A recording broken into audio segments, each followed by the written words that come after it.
Hello, everybody. Sorry for that quick delay in talking about it. But this is welcome to week one of our MG 520 course on organizational behavior. This week, we're talking about you, the person. We all bring into this world a whole lot of different viewpoints, complete with our own biases and views and values and our own personality. And that's kind of what the beauty is in management. So I think that's the beauty of it anyway. And because we all can bring something to the table, but we have to manage that in the organizational setting. And at first about I've always said this, you need to make sure that you can definitely know you before you can work out anybody else. Okay. So when we take a look at the aspect of people in the organizations here, we have to accept that there's a lot of different personal attributes. Each personality is different. No two are the same, and I've managed probably thousands of people over my career. I've led thousands of people, and there are no two people the same, and they all have something to contribute. So that's the individual differences aren't necessarily something that's a bad thing. Those are good things that we all can bring to the table and really bring something out, really bring it into the forefront and really understand how they can blend together to make a really good team. The concept of fit, this is what we talk about, is there's a right job for everybody. I've worked a lot in my career to work into that aspect of making sure that the people fit the job. I relate, and sometimes in the undergrad one about one of my positions, and I've done this with my staff of 12, and I've done this with a staff of 350. Is the person job fit?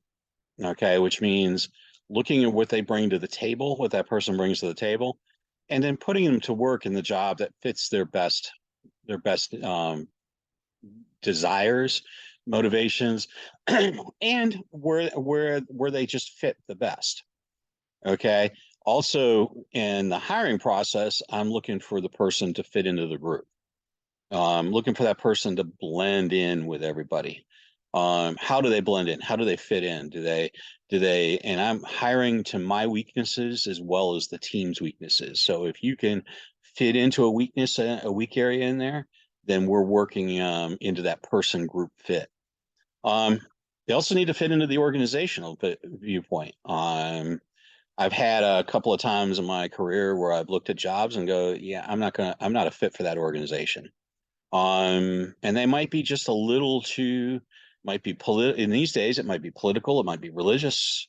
Um, but the organization has a feel to it, and you've got to make sure that you're really in the right place.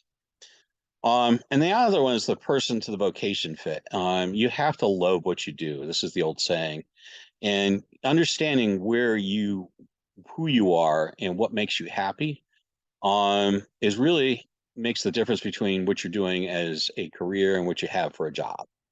A job is something you do, but if you're really doing it, that job can be something that you love.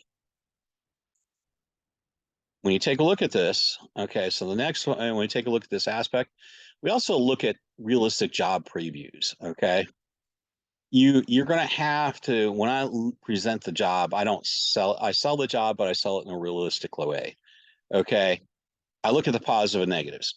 I lay that out for them. Okay, because basically every job has pluses and negative pluses and minuses to the job. I've had plenty of jobs where there's been minuses, and we usually what ends up happening is when the negatives outweigh the positives, that's when you look for another job. Okay, but I always outline that in my hiring process to all of my candidates to give them a realistic view of what's going on. And those goals, and the goal here, excuse me, as the slide says, is that I'm providing you with a realistic job outlook of what it is. I'm setting you up for success. Because if this job's not a fit for you, then you need to be looking somewhere else. And I don't want to waste your time. Okay. Because if you're not happy, this is what's going to happen. You're going to turn that employee over guaranteed. So when you look at those things and you look at the aspects of all of these about how the person fits into the organization when you're hiring them, then you're going to actually build that trust and reduce turnover, which is a big thing in today's work environment. Now, part of those we take a look at could be these aspects of, and this is going to be a little bit of review, reaching back into undergrad org behavior and leadership if you're in management. But if not, it's going to be a little bit of for some of you it might be new. So we're going to just kind of briefly hit over these two. And the personality traits aspect, most everybody would have probably done one of these. I know I do one when I teach undergrad. It's also mentioned in Intro to Management. You might have done one or two of them already, but basically the big five are these are the types of personalities that come up with it. Okay, these are personality traits: agreeableness, conscientiousness, neuroticism, extroversion, openness. Okay, and everybody falls on some scale here with these traits. Okay, so it puts a little bit of people, as we look at these. You have extroverts, you have people who are open. We probably all know people who are that just they're open to any new idea, anything that can done. They're extroverted. Those that are neurotic, okay, or a little bit more, those are the ones that are a little bit more self-centered. You've got a little bit more of the consciousness. How do you view other people? That's what we talk about with conscious. And agreeableness. How well do you agree with other people? So somewhere along the way, we fit on these scales, and there's a questionnaire that puts you that you can rank yourself in the way to look at yourself on these. If you haven't done one of these, it's great information. There's plenty of freebies out there that you can take a look at. Just Google it and take one of them, and I'll kind of give you an idea of where you fall. Briggs-Myers is another one that looks up there. They split you up into these, you categorize your personalities on these 4 characteristics, which kind of splits into 8. Your extrovert, your introvert, your sensing, your intuition, your thinking, your feeling, your judging, and your perceiving gives you 16 possible connections there. So what you're really wanting to do is kind of see also where you fall in here. It gives you an idea of how you blend with other people. Okay. And then we take a look at a couple of these other aspects of personality. Okay. Locus of control. And that's the extent one believes circumstances are a function of either your actions or somebody or external factors that are outside of your control. Okay. So you have to kind of look at each situation in this case and look at where you fall. Is this something you did, or is this something you can't control? If you can't control it, got to let it go, and just react to it. So efficacy is your competence in to be able to execute any particular action or task. Okay, so how competent are you in your abilities? And then the next one is general self-efficacy, which is basically how well you believe you will be successful. Okay. So, not in any specific, is how well do you believe that? It kind of goes hand in hand with self-esteem, which is kind of like self-esteem is more of your sense of self-worth. And then authoritarianism is where you fit on the scale of authority. In other words, how do you believe power and status makes those? We all have people I know actually several people who were that sense of power and status makes a difference of and with whether or not they take a position. Okay. Tolerance for risk, tolerance for ambiguity. Okay. Tolerance for risk is how risky are you a risk taker or not a risk taker? You like to go jump off a cliff with a piece of cloth attached to you for parachuting, or would you prefer to be walking on level ground? Those are the two opposites of that one. Tolerance for ambiguity. In other words, things in management aren't always clear cut. I call this one is how do you like to work in the gray area? Okay. Some people don't like that.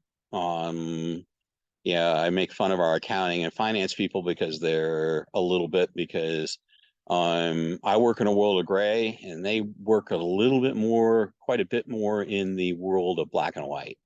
Especially accountants. They're not really too, they don't like to wander into the gray too much, usually. Um, and then I'm going to come back to Machiavellianism in a minute. Type A personality is impatient, competitive, ambiguous, and uptight. And type B is the more relaxed, enjoy easygoing, less overtly competitive, and handles stress a little less frantically. We also do have bullies in the workplace, although we don't really have any place for them, but they're actually there. Some people just have that in them. They can't get rid of that. And that kind of goes hand in hand with Machiavellianism, where, believes basically they're the ones that have to control everyone else. Okay. So a lot of times bullying and Machiavellianism, you see in the same individual.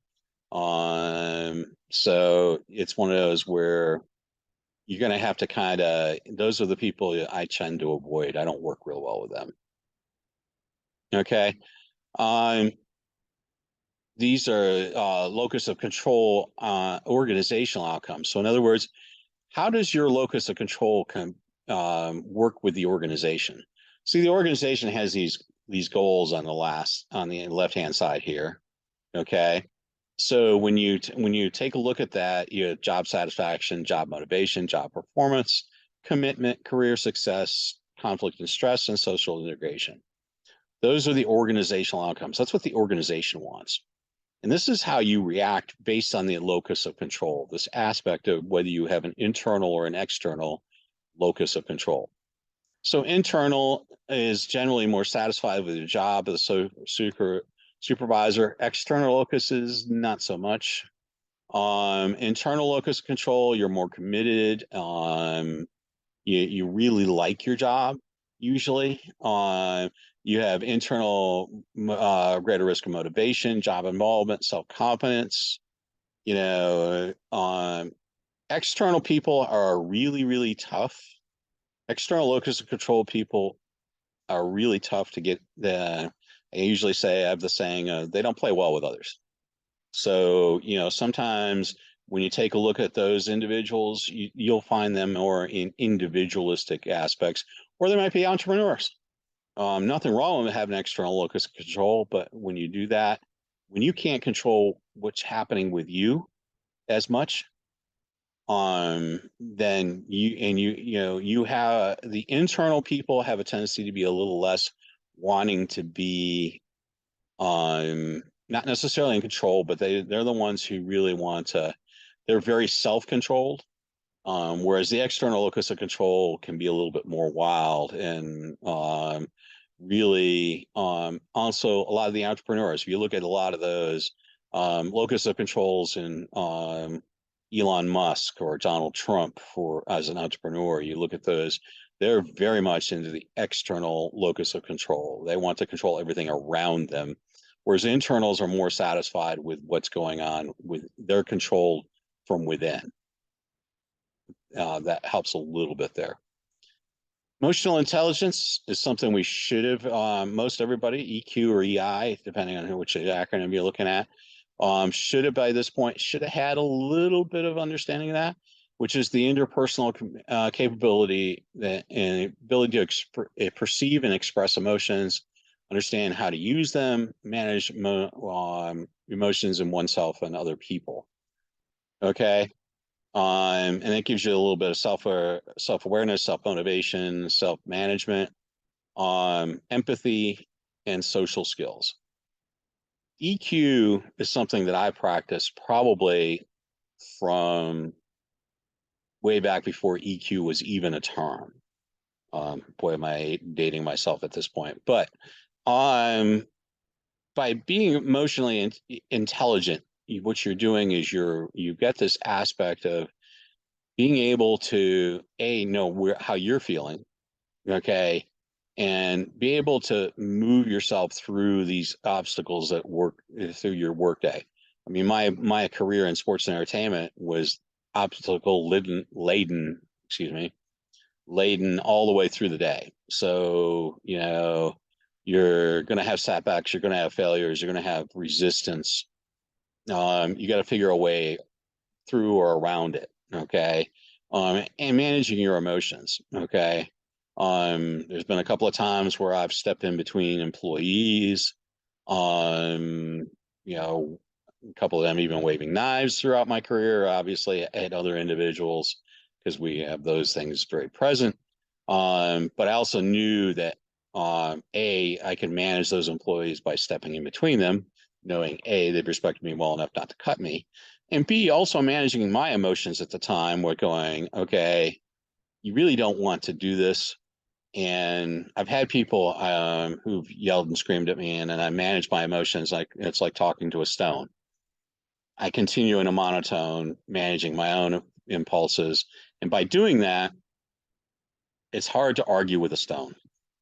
So, usually you can manage their emotions by managing yours. We also take a look at, we all learn differently. Okay. So we need to look at things like learning styles, sensory modalities, and these are the ones that are doing, I'm a tactile kinesthetic learner usually.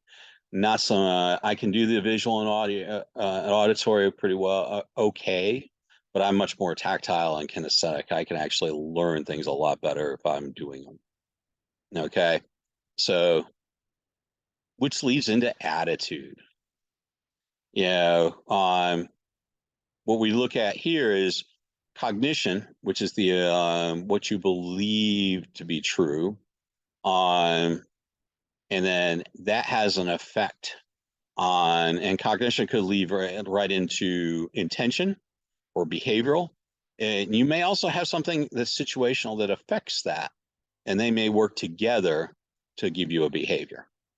If somebody walks up and decides to yell and scream at you, okay, but realistically they're yelling and screaming at you because something's not right, okay, you're like, okay, that's going to lead to a behavior, probably a little defensive, um, you know, but if you take that same situation, they walk up to you and they are talking to you about what the issue is and what's wrong with it, then the effect, it has more of a calming effect on you, which gives you a different behavior.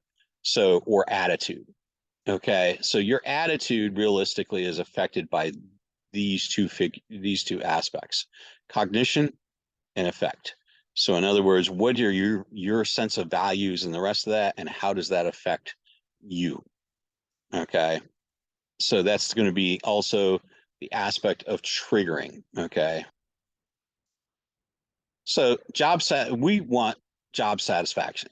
Okay. So realistically, what you've got here are the four pivotal points of job satisfaction that is going to be around you. Okay. First is going to be your personality. What are you like? And how well do you know each other? What are your values? What's your attitude towards situations? And then how about the work itself? Okay. So all of these factors play into this aspect of job satisfaction, and they're probably about equal. Um, so you want to know how well you're going to be impacted by that job and whether you're going to be satisfied with that job. It's going to be a balance of these four things. And we need to understand that in our employees so we can better motivate them, which is next week's lessons. This was a couple of interesting things of where you're looking at these three different age groups.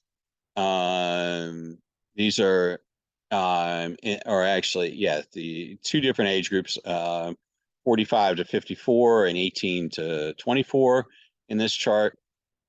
This is where your drivers are. This is what drives you. We'll talk a little bit more about this in motivation next week.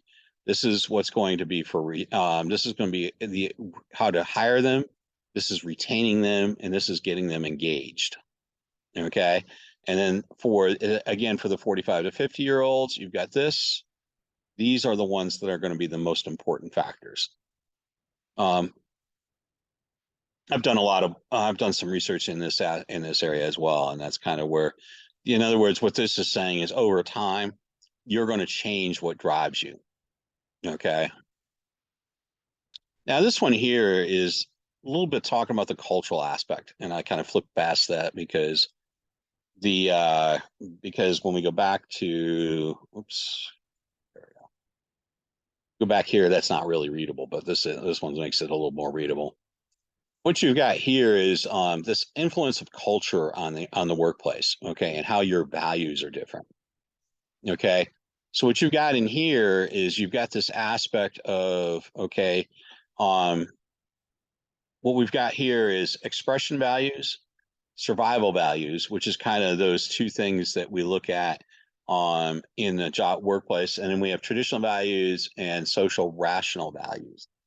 Okay. So if you walk over here in Protestant Europe, social rational values are pretty important along with self-expression. So you've got things like Norway, Denmark, Switzerland, Finland, Germany, okay, and Iceland, okay. When you get over here, when you get closer to 0, you're really in the heart of basically Catholic Europe, okay. So when you're looking at places like Slovakia, and it's really interesting because you've got Italy and Greece kind of straddling the border here between this aspect of the Slavic nations and Catholic Europe, because that's what this little line is. It kind of is. This is the overlap area. Poland heavily. When you look at these, religion is where you does play into this. Okay, so China kind of floats over in here because they do actually have some Protestants, but they have Confucianism. And then you get over here and you go down in this aspect where you have very traditionalistic values and they're more about survival. No unusualness here, because as you get in through here, you've got places like South Africa, Egypt, Algeria, Morocco, Zimbabwe, the Sudan is going to be down in here. Very traditionalistic values, very much in the survival mode. Okay. Those are the survival values. They're looking at surviving. The same up in here. You've got Bangladesh, Jordan, Pakistan, Philippines, Indonesia. Okay. All of these are in this aspect of really survival. They're traditionalistic, but they're also looking at survival. Where you get over in here in Latin America, they're a little bit more on the self-expression values because of their culture. Latin cultures are very expressive. You got, Chile, Peru, Dominican Republic, Mexico, Venezuela, El Salvador, which is all the way down here, which is really traditionalistic. Just ask Dr. O, okay? Puerto Rico.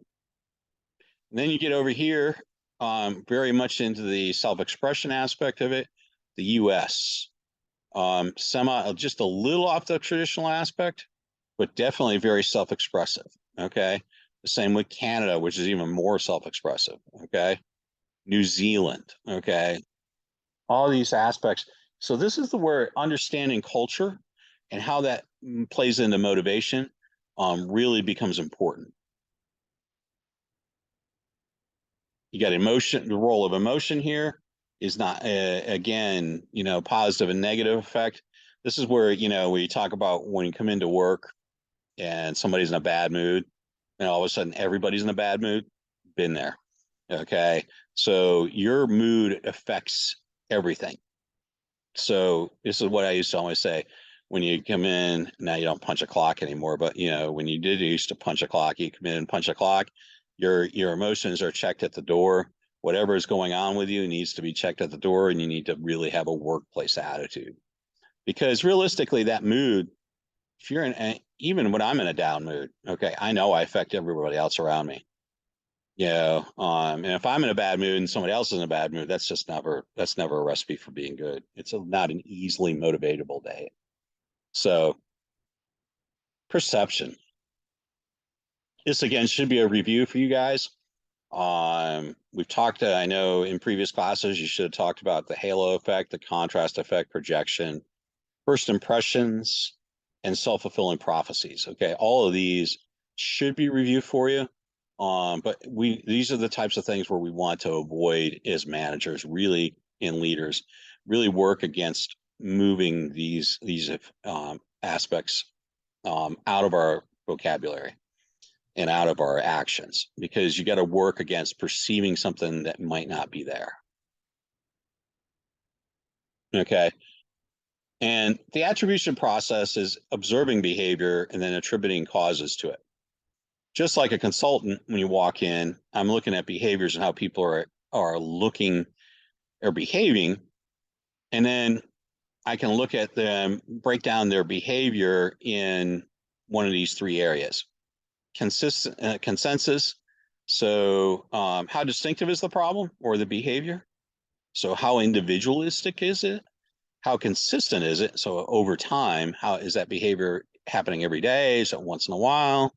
And then reaching a consensus also means, okay, how much of those are really, how much of those aspects of their behavior are something that everybody else is doing? And is that driving there? These are more individualistic. This is more of a group aspect. And then you look at these as being where can we look at those causes? Because if you can find a root cause, as you'll find in the cases, you find a root cause, you can address that cause and move on and really affect change. If you're not a fit, you can, other than whereas you're just putting what they call the Band-Aid on it, you're not really solving any situation. You're not really solving the situation. All right, that kind of wraps up the 3-4 review here, talking about the individualistic and how you act in the organizations. If you have any questions, feel free to reach out to me. I will be, like I said, I'm available anytime by email. My office hours are on Tuesdays between 10 and 11. So I hope to see you guys, hopefully, at one of those, or not.